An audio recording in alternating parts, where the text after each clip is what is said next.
ام المومنین طیبہ طاہرہ عائشہ صدیقہ رضی اللہ تعالیٰ عنہا میرے آقا کی رفیقہ حیات بلکہ وہ محبوبہ رسول تھیں، ان پر ایک الزام لگایا تھا منافقین نے، اس کا دفاع کیا میرا مولا اور آیت نازل فرمایا شان عائشہ میں، صدیقہ طاہرہ کی شان میں آیت نازل ہوئی۔ ہوا یہ تھا کہ ایک جنگ سے حضور واپس آ رہے تھے، جنگ غزوہ بنو مصطلق، وہاں سے واپسی میں حضرت عائشہ بھی اس سفر میں حضور کے ساتھ تھیں۔ رات کا وقت تھا، ایک جگہ قافلہ رک گیا تو قافلہ جب رکتا تھا تو اونٹ کے اوپر جو کجاوا ایک جو ہے حجرے کی طرح بنا دیا جاتا، جھونپڑی بنا دی جاتی تھی جو ام المومنین کے لیے ہوتی تھی، حضور کی ازواج مطہرات پردے میں جاتی تھی، وہ اٹھا کر کے زمین پر رکھ دیا۔ حضرت عائشہ کی عمر بھی چھوٹی تھی، کم عمر کی تھی، تو وہ بڑی ہلکی بھی تھی، جو صحابہ اٹھاتے تھے اٹھا کر کے رکھ دیتے تھے۔ رات کا وقت تھا اور وہ وہاں پر سو گئیں، کجاوے سے باہر نکل کر کے سوئیں۔ پھر ہوا یہ کہ قافلہ چل پڑا، حضرت عائشہ صدیقہ وہیں رہ گئیں۔ وہ کجاوا اٹھا کر کے جو صحابہ تھے انہوں نے اونٹ پر رکھ دیا اور یہ سوچا کہ اس میں ام المومنین ہیں، سو رہی ہوں گی، اٹھا کر کے اونٹ پر رکھ دیا، باندھ دیا اور اونٹ چل پڑا، جبکہ ام المومنین کہیں اور سوئی ہوئی تھی۔ یہ رہ گئی بات۔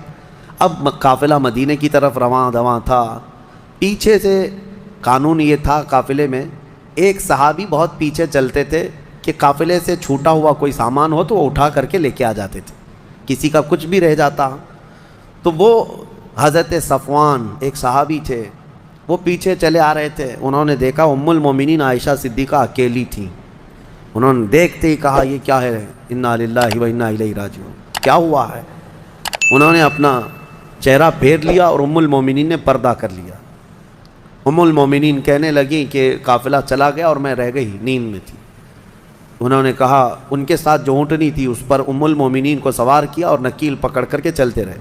اب جب مدینے آئے تو بدمعاش قسم کے اوباش قسم کے ذلیل منافقین نے ام المومنین پر یہ تہمت لگانا شروع کیا کہ محمد رسول اللہ کی بیوی کسی اور مرد کے ساتھ چلی گئی تھی، نعوذ باللہ۔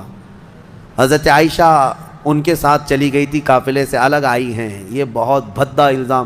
اسی کے متعلق قرآن میں آج ہم نے جو سورہ نور پڑھا ہے نا، اس میں ایک آیت ہے والذین یرمون المحصنات ثم لم یأتوا باربعۃ شہداء فاجلدوہم 80 جلدہ۔ اللہ فرماتا ہے جو مومنہ عورتوں پر الزام لگاتے ہیں، تہمت لگاتے ہیں، اور اگر 4 گواہ نہیں لا پائیں گے تو حکم شرع یہ ہے کہ 80 کوڑے مارو ایسے آدمی کو جو تہمت لگایا۔